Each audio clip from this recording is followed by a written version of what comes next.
పిల్లలు అల్లరి చేస్తే తల్లిదండ్రులకు ఆనందం. కానీ అదే అల్లరి శృతి మించితే భరించడం మహా కష్టం. కొంతమంది పిల్లలు మహా చురుగ్గా ఉంటారు. ఇల్లంతా కలియదిరిగేస్తూ చేతికి అందిన వస్తువునల్లా పీకి పడేస్తూ ఉంటారు. పిల్లల్లో కనిపించే అతి చురుకుదనాన్ని డాక్టర్లు attention deficit hyper active disorder అని, వాడుకలో ఏడీహెచ్డి అని పిలుస్తారు. ఏడీహెచ్డిని ఒక ప్రవర్తనాపరమైన లోపంగా చెప్తారు డాక్టర్లు. ఈ రుగ్మతతో బాధపడే పిల్లల్లో అతి చురుకుదనంతో పాటు నిలకడ లేమి, ఓపిక లేకపోవడం వంటి లక్షణాలు కనిపిస్తూ ఉంటాయి. పిల్లల్లో ఏడీహెచ్డి రుగ్మతకు కారణాలు, పరిష్కార మార్గాల గురించి. ADHD attention deficit hyper active disorder పిల్లల్లో అతి చురుకుదనాన్ని తెచ్చిపెట్టే ఒక రకమైన మానసిక రుగ్మత. దీని బారిన పడ్డ పిల్లలు మహా చురుకుగా ఉంటారు. ఎక్కడా ఒకచోట కుదురుగా ఉండరు. చురుగ్గా చలాకీగా కదులుతూ ఇల్లంతా పీకి పందిరేస్తుంటారు.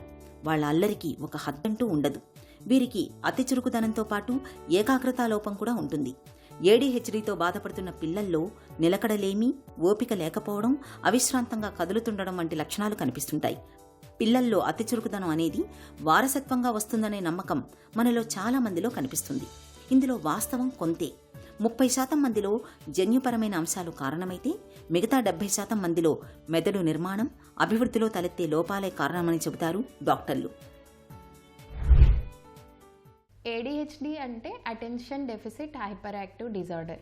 ఒక పని మీద ఏకాగ్రత లేకపోవటం, అతి ఉత్సాహంగా ఉండటం, ఒక డెసిషన్ని తీసుకునేటప్పుడు ఇంపల్సివ్గా డెసిషన్ మేకింగ్ చేయటం, ఇటువంటి లక్షణాలను మనం పరిగణించవచ్చు. ఏడీహెచ్డిని మనం 3 రకాలుగా పరిగణించవచ్చు.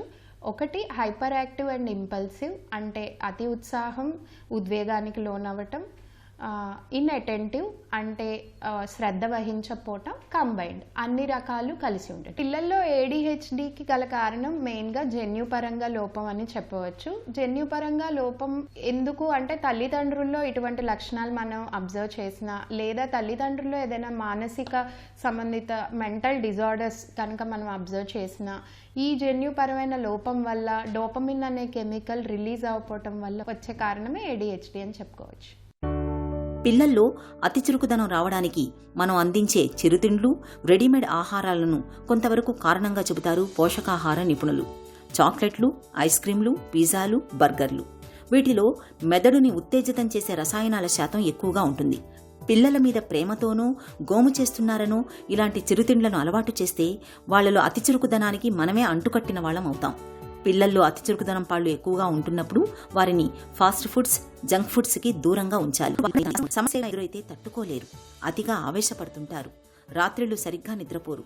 టీనేజ్లోకి వచ్చాక ఈ అతి చురుకుదనం పాళ్లు చాలా మందిలో చాలా వరకు తగ్గుముఖం పడుతుంటాయి. అయితే కొంతమందిలో మాత్రం ఏడీహెచ్డీ రుగ్మత అలాగే కొనసాగుతూ ఉంటుంది. పిల్లల్లో అతి చురుకుదనం ఎందుకు మంచిది కాదు అంటే, మనం వాళ్ళు ఏదైనా ఒక కొత్త విషయాన్ని నేర్చుకోవటానికి ఫోకస్ అంటే శ్రద్ధ వహించటం చాలా ఇంపార్టెంట్. అతి ఉత్సాహం ఉన్నప్పుడు మనం చెప్పే దాని మీద శ్రద్ధ వహించలేరు, ఒక చోట కూర్చోలేరు, మనం చెప్పేది అర్థం చేసుకోలేరు, ఆ టాస్క్ని కంప్లీట్ చేయలేరు. సో అతి ఉత్సాహం అనేది ఎప్పుడు హానికరమే. పిల్లల్లో ఏడీహెచ్డీని ఎప్పుడు పట్టించుకోవాలి అంటే, వాళ్ళ రోజు డైలీ యాక్టివిటీస్కి ప్రాబ్లం కలుగజేసిన, వాళ్ళ సోషల్ బిహేవియర్స్కి ఎఫెక్ట్ చేసిన, లేదా అకాడమిక్ కన్సర్న్స్ ఉన్నా, అంటే చదువు విషయంలో ప్రాబ్లం వచ్చినా, లేదా నలుగురితో కలవడానికి ఇబ్బంది పడుతున్నా, లేదా స్కూల్లో కానీ, లేదా మీ చుట్టాల ఇంటిలో కానీ, వేరే సెట్టింగ్ అంటే 2 డిఫరెంట్ సెట్టింగ్స్లో ఎక్కడైనా తన ఫంక్షన్స్, యాక్టివిటీస్ ఇబ్బంది కలుగుతున్నప్పుడు మనం దాన్ని పరిగణించవచ్చు. ఏడీహెచ్డీని నిర్ధారించుకోవడానికి ఒక పర్టికులర్ పరీక్ష అంటూ ఏదీ లేదు. దానికి ఒక సిరీస్ ఆఫ్ టెస్ట్ అవసరం పడుతుంది.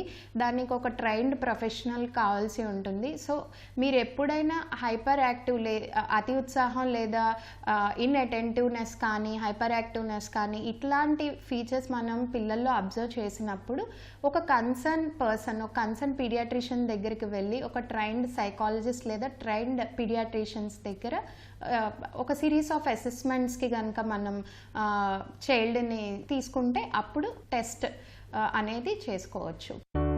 పిల్లల్లో చురుకుదనం పాళ్లు ఎక్కువగా ఉంటున్నప్పుడు వారి విషయంలో తల్లిదండ్రులు ప్రత్యేకంగా జాగ్రత్తలు తీసుకోవాలి. ఎట్టి పరిస్థితుల్లోనూ నన్ను పట్టుకో, చేజ్ మీ వంటి ఆటలు ఆడకూడదు. ఇలాంటివి వారిలో చురుకుదనం పాళ్లను మరింతగా పెంచుతాయి. ఇక ఆకలి, నిద్రలేమి వంటివి పిల్లల్లో చురుకుదనాన్ని పెంచి పోషిస్తాయి. కాబట్టి పిల్లలెప్పుడూ కడుపు నిండుగా తినేలా, కంటి నిండా నిద్రపోయేలా చూడాలి. మొబైల్, టీవీ, కంప్యూటర్లు, వీడియో గేమ్స్ లాంటి వాటిని పిల్లలకు అందుబాటులో ఉంచకపోవడమే మంచిది. పిల్లలు బాగా అల్లరి చేస్తున్నప్పుడు వారిని ఎట్టి పరిస్థితుల్లోనూ కొట్టకూడదు. ఓర్పుగా, నేర్పుగా వారిని ఒప్పించే ప్రయత్నం చేయాలి. చురుకుదనం పాళ్లు మరీ ఎక్కువైనప్పుడు, అల్లరి శృతిమించినప్పుడు డాక్టర్ని సంప్రదించాలి. పిల్లల్లో అతి చురుకుదనాన్ని తగ్గించేందుకు ఆధునిక వైద్యంలో ఇవాళ చక్కటి మందులు, చికిత్సలు అందుబాటులో ఉన్నాయి. ఏడిహెచ్డికి చికిత్స 2 రకాలుగా ఉంటుంది. ఒకటి బిహేవియరల్ థెరపీ, రెండోది మందులు వాడటము, మెడికేషన్ పార్ట్. సో అది వయసు రీత్యా మనము అర్థం చేసుకొని స్టార్ట్ చేయవలసి ఉంటుంది. బాగా చిన్నపిల్లలు అంటే 6 లోపల పిల్లలకి ఫస్ట్ థెరపీని మనము చికిత్స కింద కన్సిడర్ చేయొచ్చు. లేదా స్కూల్ గోయింగ్ చిల్డ్రన్లో అంటే స్కూల్ గోయింగ్ పిల్లల్లో మనం మెడికేషన్ ప్లస్ బిహేవియరల్ థెరపీని చికిత్స కింద పరిగణించవచ్చు. ఏడిహెచ్డి పిల్లల విషయంలో తల్లిదండ్రులు ఒక రూల్ పరమైన ఎన్విరాన్మెంట్ని తీసుకురావటం, ఇంట్లో ఒక డిసిప్లైన్డ్ స్కెడ్యూల్ని ఫాలో అవ్వటం, వాళ్ళతో టైం ఎక్కువ స్పెండ్ చేయటం, వాళ్ళ స్ట్రెంగ్స్ ఏంటో అవి ఐడెంటిఫై చేయటం, వాళ్ళ డిఫికల్టీస్ ఏంటో ఐడెంటిఫై చేయటం, స్ట్రెంగ్స్ని ఎక్కువ సపోర్ట్ చేయటం, బ్యాడ్ బిహేవియర్స్ని అవాయిడ్ చేయటం, ఇట్లాంటివి తీసుకోవచ్చు. ఇవి అన్నీ తీసుకుంటున్నప్పుడు పేరెంట్స్ మెయిన్గా స్ట్రెస్ లోనవ్వకోకుండా వాళ్ళు మానసికంగా హెల్ప్ తీసుకోవటం, వాళ్ళకు అవసరమైనప్పుడు మెంటల్ స్ట్రెస్కి లోనవుతున్నప్పుడు వాళ్ళు ఎగ్జాక్ట్ హెల్ప్ తీసుకోవటం అనేది చాలా ఇంపార్టెంట్. పిల్లల్లో అతి చురుకుతనాన్ని తగ్గించడానికి ఓవైపు మందులు, మరోవైపు బిహేవియర్ థెరపీల సాయంతో చికిత్స చేస్తారు. ఏడిహెచ్డి పిల్లల చికిత్సలో తల్లిదండ్రులదే కీలక పాత్ర.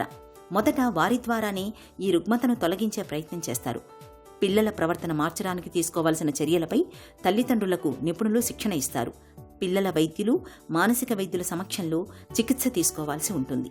ఈ చికిత్సలు ఏడిహెచ్డికి శాశ్వతమైన పరిష్కారం చూపకపోయినా చాలా వరకు పిల్లల ప్రవర్తనలో మార్పు వస్తుంది.